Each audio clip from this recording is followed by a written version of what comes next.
Welcome to ShadowTime, where darkness reigns and the most chilling true stories are brought to light. Today, prepare yourself as I take you deep into real-life terrifying experiences where the line between safety and danger blurs. Have you ever wondered what happens when a seemingly harmless hitchhike turns into a desperate escape from an unsettling stranger? Or when you wake up in your own room only to realize you are not alone? And what dark secrets might lie hidden within seemingly ordinary journeys, whether it's a familiar drive home or an adventurous trip abroad?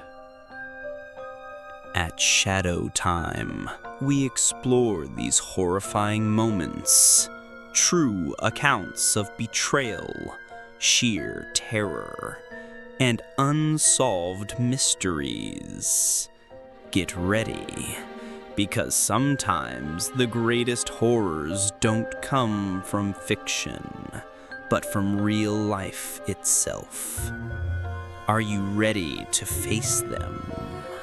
The rainy night drive. It was a rainy night, and I was driving home from my shift at the late night diner where I work. It had been a quiet shift, but I still had a weird amount of energy, so I knew I'd have to pop a melatonin when I got home. I was driving my usual route, a scenic road during the day, but majorly dark at night, lacking many light posts. There's the occasional little parking lot with cute strips of stores or family-owned restaurants and shops, and then just stretches of nothingness. And by nothingness, I mean forest, obviously. I was passing one of the aforementioned parking lots of a well-known deli, and under a light post was a woman standing out in the rain with her arm held out. She was waving me down. I slowed as I realized it was a slightly older woman who appeared to be in her mid-50s maybe. This woman was really tall, like 5'11" or 6 feet, but very skinny. I lowered my window and yelled, "Do you need a ride?" She came over to the front door and opened it, chanting about how much of a hero I was. I asked where she was heading, and she said just up the road to town. She was soaking wet, getting my car all wet, but I like to think of myself as a good person, and I couldn't in good conscience leave another woman out there in the cold rain. However, picking up a random man, on the other hand, would be a different story. The woman seemed sweet, but I noticed as I looked at her while talking to her, she was missing a few teeth. Very, very off-putting. I had to now wonder if she were homeless. She didn't smell or look like a homeless person though, but the rain soaking her and her clothes could have been masking any scent temporarily. Plus, her hair was so wet that what may have usually been scraggly, undone hair could now have been weighted down and straightened by the water. Either way, the woman was smiling the whole time and didn't seem like a threat. We pulled up to an intersection with a gas station on one corner. I pulled in next to a pump, might as well fill up. I asked her if she wanted anything from inside. I was really doing my good deed for the week.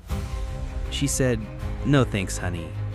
So I went inside to pay the attendant for gas and some spiked seltzers since tomorrow was the weekend.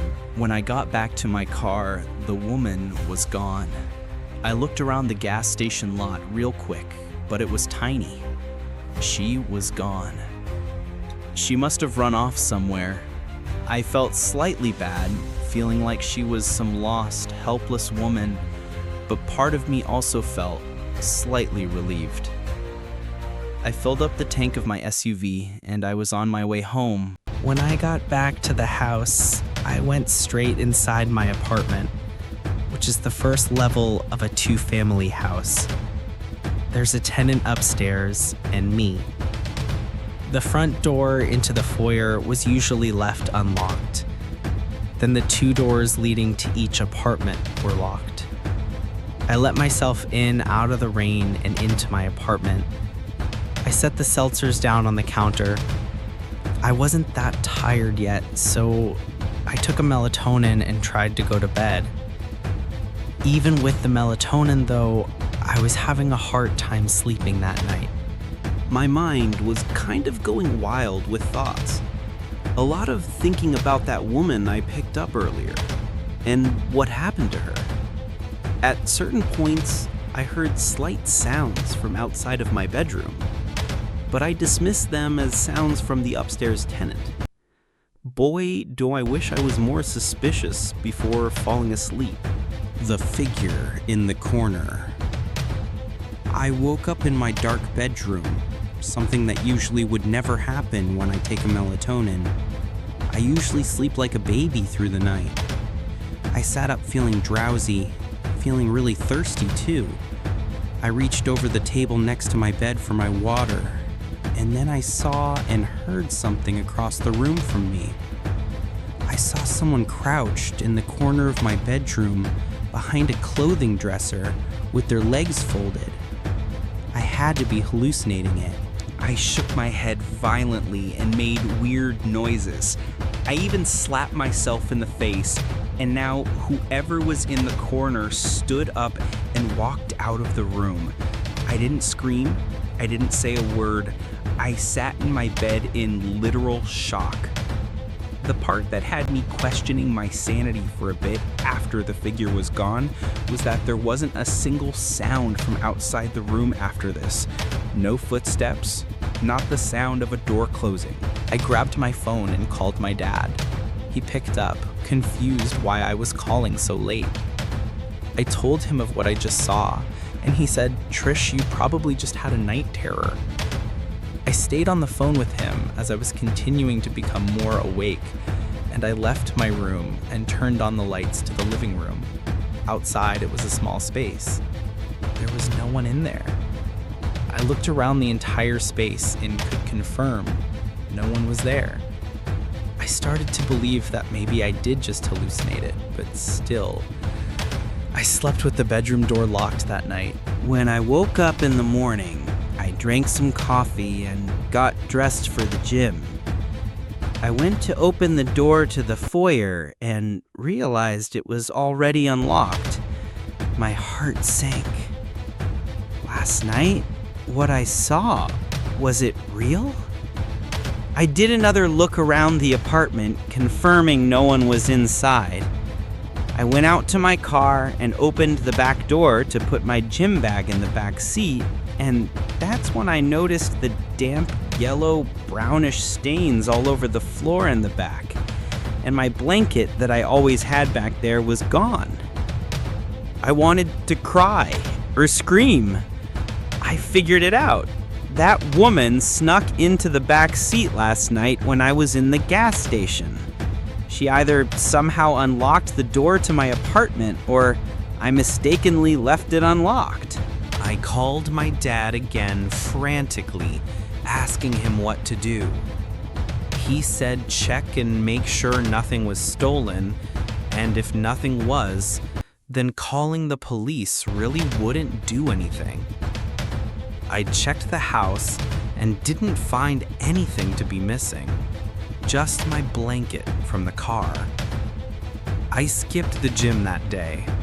In fact, I stayed bottled up in my apartment for a while after that. I was just genuinely disturbed. I didn't want to live there for much longer after that, and so after that month, I found a new place to live. The fateful hitchhike. This happened a few months ago. I don't know why I agreed, but I decided to go with my friend Michael to a house party he was attending during our first year of high school, even though I wasn't even invited. Michael was able to pull some strings, and I accepted the invitation.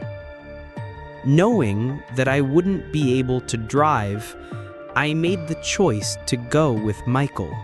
When we arrived at the home late at night, Michael told me to leave my phone in the car. He explained that maybe I could lose it, or someone I don't know could try and take it from me while I'm not looking. At first, I was confused. I simply nodded and we got out of the car. I went with Michael into the home, more specifically the backyard, where the party was taking place. I glanced around the backyard and saw people engaging in various activities such as smoking, drinking, and possibly even doing drugs in small groups. Michael had encouraged me to go mingle and say hello to a few people. After a few hours, I realized I had way too much to drink because my vision was completely foggy. After getting closer to the house, I leaned against the wall to support myself. As I did so, I noticed the time on my watch indicated that it was either midnight or 1 in the morning. I knew it was time to leave, so I set out to find Michael. Despite my overwhelming need to collapse, I scanned the yard for him, but I was unable to locate him or see him. When I asked a few others if they'd seen Michael, they all said they had not. I decided to call Mike to find out where he was, so I reached inside my pocket to feel for my phone, but it wasn't there. I cursed myself in the back of my mind because I realized that I had left my phone in Michael's car. It disappeared with him. I realized there was only one way to get home, which was walking, because I remembered my house wasn't too far from this house. But the night was chilly because it was fall. I thought about just asking someone else to take me home, but I didn't know anyone else that could help. So I stuck with my idea of walking home in the darkness by myself. I then got to the road and started stumbling down the street, and I knew I had too many drinks because I felt lightheaded and dizzy. A few minutes later, I made it to the main area of the street and kept walking. I lazily started thinking about a bunch of different things, like why did Michael decide to leave me alone at the party, or why I decided to listen to Michael's idiotic idea of leaving my phone in his car so I couldn't call him or anyone else. I started cursing myself for being so careless with my drinking and even getting drunk, knowing I shouldn't have done that. I stopped walking on the side of the road because I was getting tired, and I crossed my arms over my chest tightly to keep myself warm. Then I remembered something I could do, which was hitchhiking, and I then held out my arm and stuck out my thumb, hoping someone else could see me. I watched as a couple cars drove past me. They wouldn't stop, and as minutes ticked by, I started feeling uneasy, thinking I would have to start walking again. It was past 1 in the morning, and there were a few cars driving past me, but no one was stopping because they either didn't notice me or didn't care. I hesitated and thought about walking home again, but I realized that in my drunken state, it would be too daunting. I was still holding out my thumb when a gray truck pulled up and stopped in front of me, and I smiled as I stumbled towards the vehicle. The window rolled down, and an older-looking man with a beard asked me if I needed a ride. I told him yes, and then told him where my house was before getting into the truck, feeling grateful for the ride. As we started driving down the road, the man started trying to make small talk with me, asking what happened to me. However, I was too disoriented to have an actual conversation with him, and the only things I could manage to say were low mumbles or just murmurs and groans. As we turned the corner to my street, away from the party, I started feeling uneasy for some reason. I couldn't shake the feeling that something was strange about this man. Suddenly, we drove past my house, and I told the man that we had just driven past it, and I felt my gut telling me to get out, but I couldn't because I was too drunk to move. I was about to tell the man to let me out before we got too far away from my house, when suddenly the man turned to me, and I noticed he had a sinister look on his face. You know, you shouldn't be drunk while you're hitchhiking, because you'd make a very easy target, the man said, smirking darkly. The man reached over and started rubbing my leg, and I didn't know what he was trying to do, but I knew it probably wasn't anything good. But before he could do anything else to me, we both heard a loud siren behind the car, and then a flashing red and blue light flooded the night. I realized it was the police, and I jumped for joy inside. The man panicked and stopped, unlocking the doors, which allowed me to jump out of the car. I ran as fast as I could, and the police officer rushed over to me, and I told him the entire story about what happened to me. Unfortunately, nothing illegal happened, per se, at that point.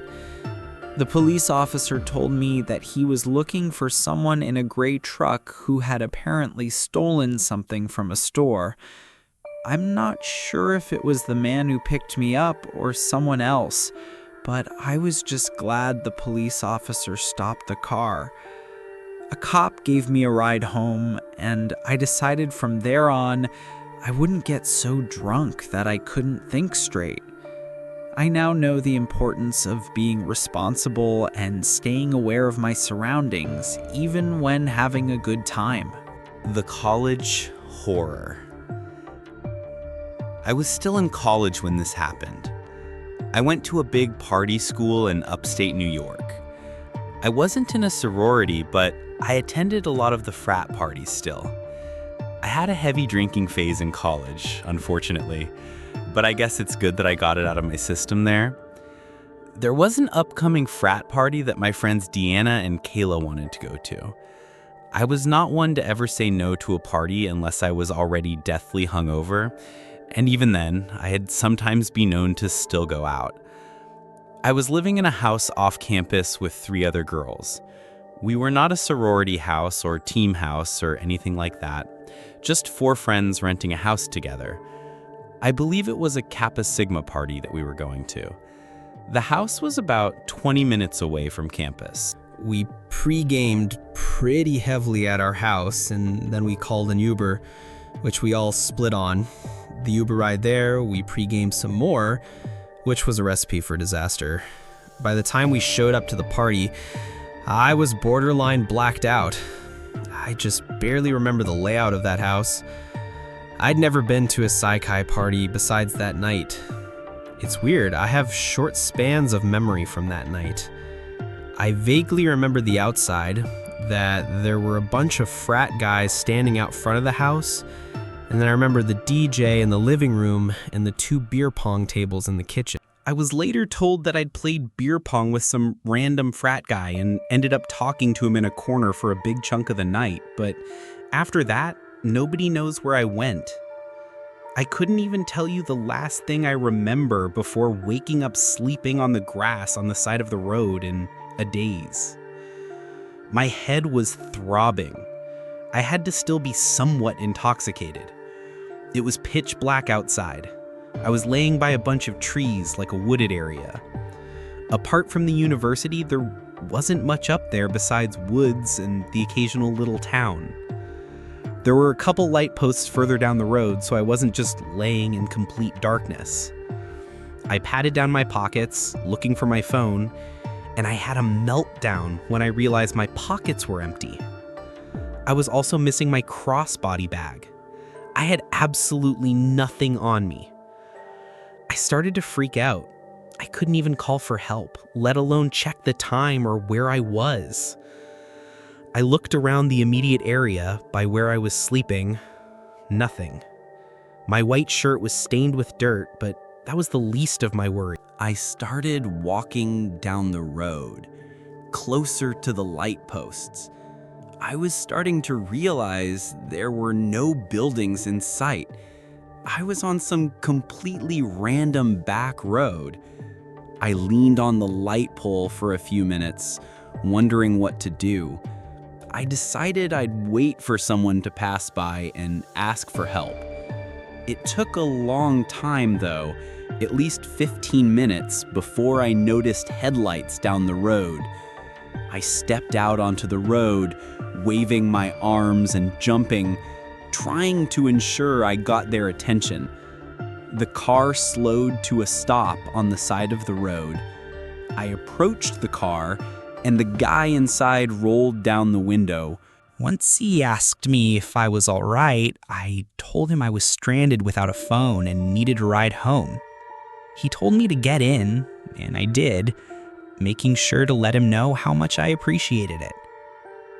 He, of course, asked me about my predicament, how I found myself stranded on the side of the road. I told him I was at a party, and the next thing I remembered was waking up on the side of the road. In hindsight, I should not have said any of that.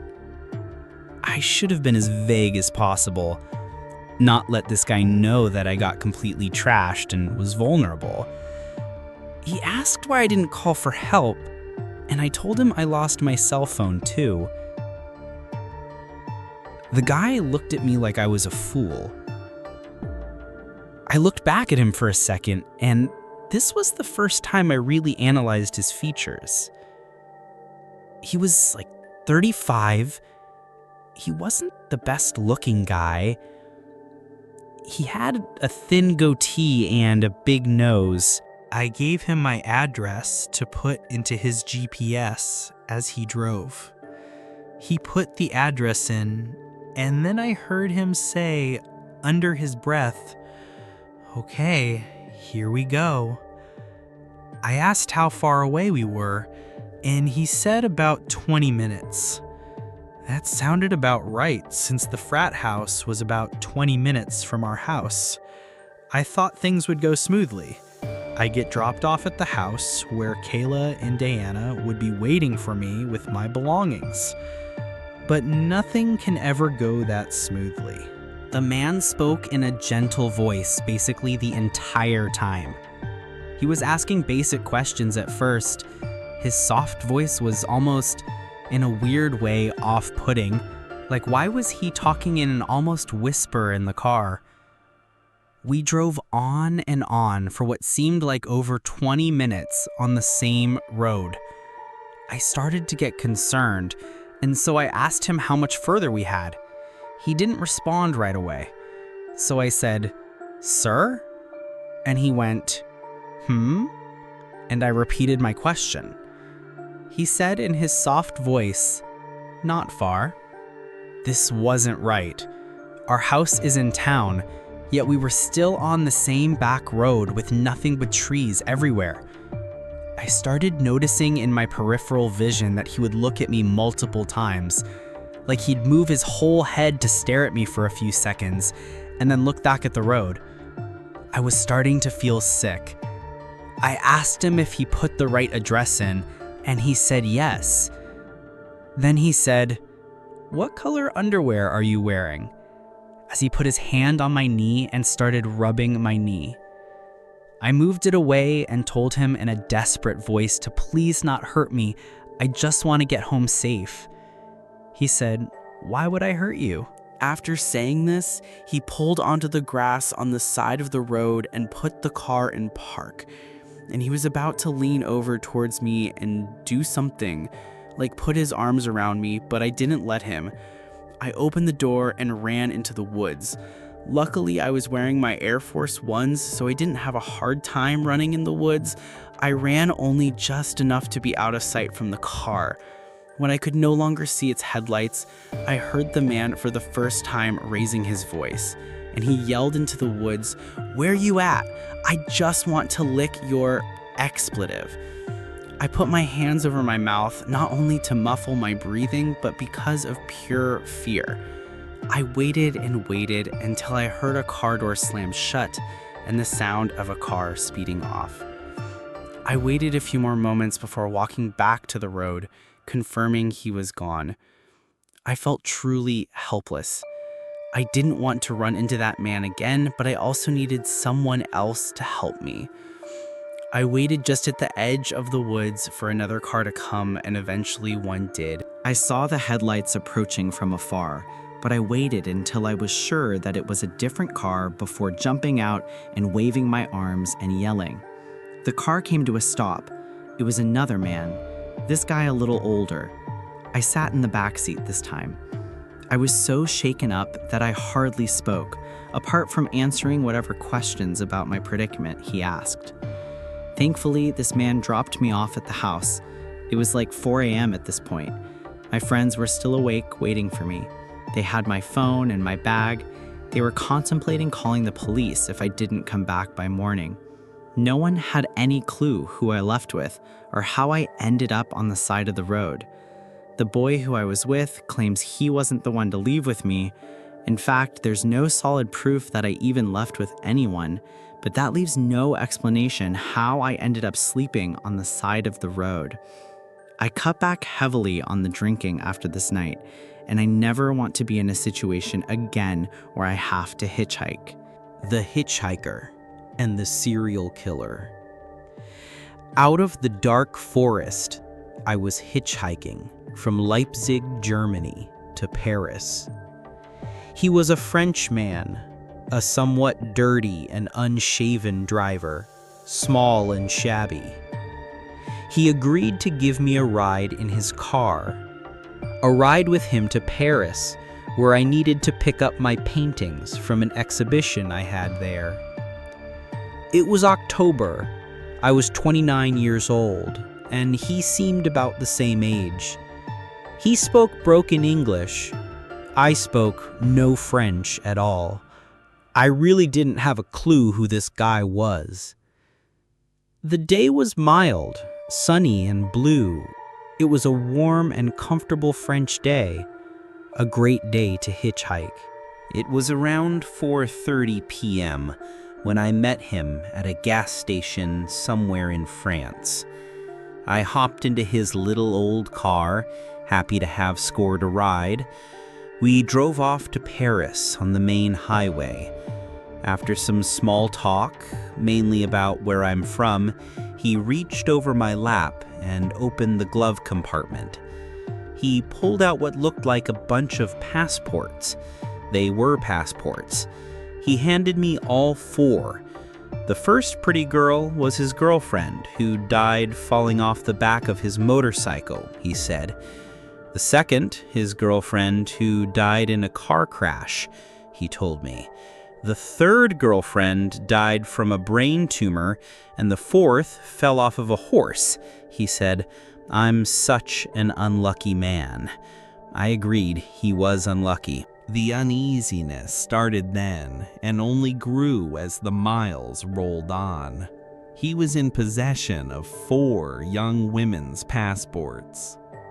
Soon after showing me the passports, the man said he wanted to take a shortcut to Paris. It wasn't really a question to me. Excellent, I thought. Get me out of here ASAP.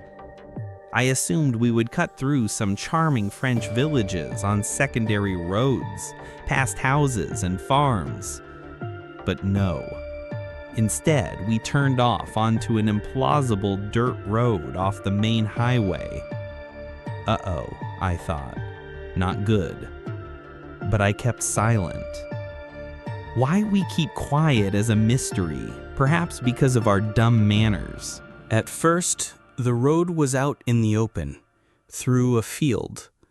We rolled over the typically vivid green French hillside until we finally reached the oncoming heavy woods.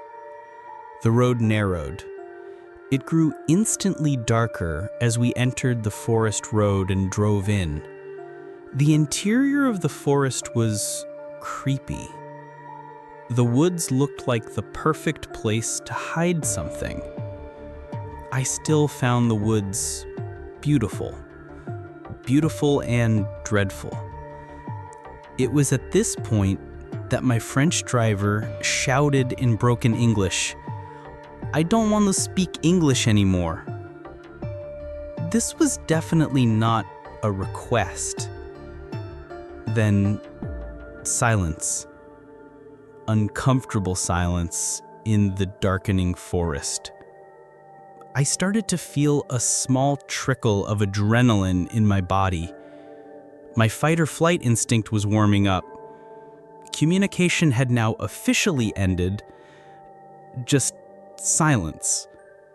I pondered this because I knew I would surely have questions as we would get deeper and deeper into the thickening woods.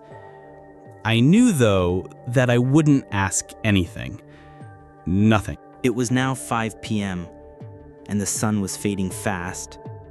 The woods grew darker. The driver seemed so tense, and I could tell he was in deep thought. I noticed his lips moving almost imperceptibly. It was rigid, snake-like. I myself had moved my hand to the car door handle, a movement I'm sure could not have been missed. The car was slowing down. He did not say a word. Was I going to die now? Did he have a gun? All these questions ran through my head. My life was now surreal. This was not my plan.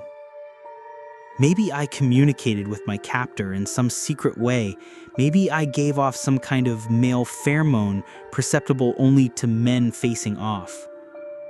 I possessed my own rage issues, and I was not going down without a fight. That I knew. There would be no begging or cries of mercy from me, not to this. I also had my own secret storeroom of crazy.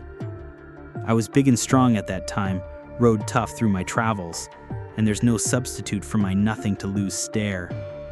That is all I gave him. Something very primitive transpired between us then, I think, rather quickly, in a matter of seconds. It's a sort of inner calculus as to whether one can overcome, stop, or kill the other guy or not, and all its peripheral considerations, not the least blood, gore, strength, and alas, dying. I don't think these calculations are the same when the victim is small and scared, begging and weak. I think between those two uneven people it just becomes bloodlust, power, panic, scratching, and doom. 5:12 p.m. The car was now moving really slow. I entered a very strange and new place in myself. I was transformed with very little preparation, transformed into a potential killer myself. Maybe my chauffeur could read my mind, or my body language, or sense my intent, or see my hand on his dirty door handle. It was a moment of truth, and then we suddenly started to speed up, thank God, out of those woods. Odd how these memories have come back to me as I write this. Some memories I'm not certain of, like, did he say he had to hit one girlfriend with a shovel because she attacked him and would not be quiet and leave him in peace? Did he really explain the 2 backpacks on the back seat? Did I not hear that on purpose? Did I later imagine those words? Did I see more passports in his glove box than the 4 he pulled out? Why didn't I say stop the car after the passport show? The road began to widen, and we emerged out of the dark forest into the setting sun, dark red and orange in the sky. I could hear and then see the highway now. I saw tiny houses across the highway. I had no idea where exactly I was. The Frenchman asked me if I wanted to spend the night at his house. We could eat dinner together.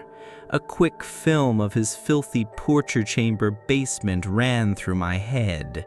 I politely said no, my first word spoken since the order not to speak English. I sincerely think that had I broken that command and blabbered something in the woods, my story might have had a different ending. It all came down to silence. I can be silent sometimes. One needs to be to contemplate the next move. Maybe one of the faces in the passports may not have been able to spring over their nature and started to talk or beg with fear. Would that have fed the killer's darkness as evil? Who really knows? I got out at the side of the highway, and with night settling in, I watched him drive away. I never went to the police because I didn't speak French, and I thought maybe my imagination was just too damn active. I yelled something into the night sky, just wondering what the hell just happened. It was fully dark now. I was now exhausted after that little adventure, and I soon fell asleep on the side of the highway. The next morning, I was worried what the new day would bring. I looked at my hands. Am I still alive? Jump ahead 20 years, and I'm teaching a German business student English in a cafe on a boulevard in Leipzig, Germany. For whatever reason, we discuss this topic, hitchhiking, and I tell him my story. My student promptly whips out his smartphone and Googles French serial killers. Then he shows me pictures. There he was. I was shown a photo of serial killer Patrice Allegri.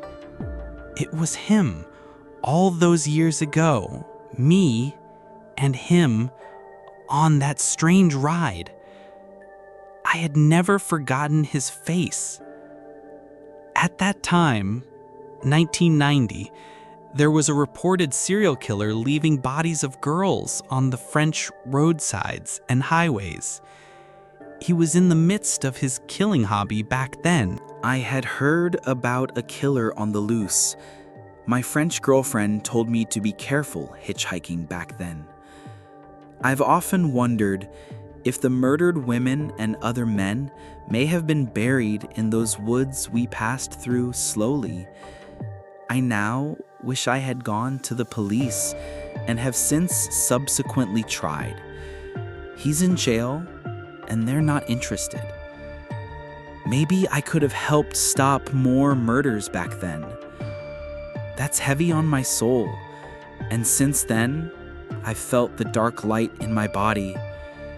Maybe the souls of the girls escaped with me, desperate to get out of the forest.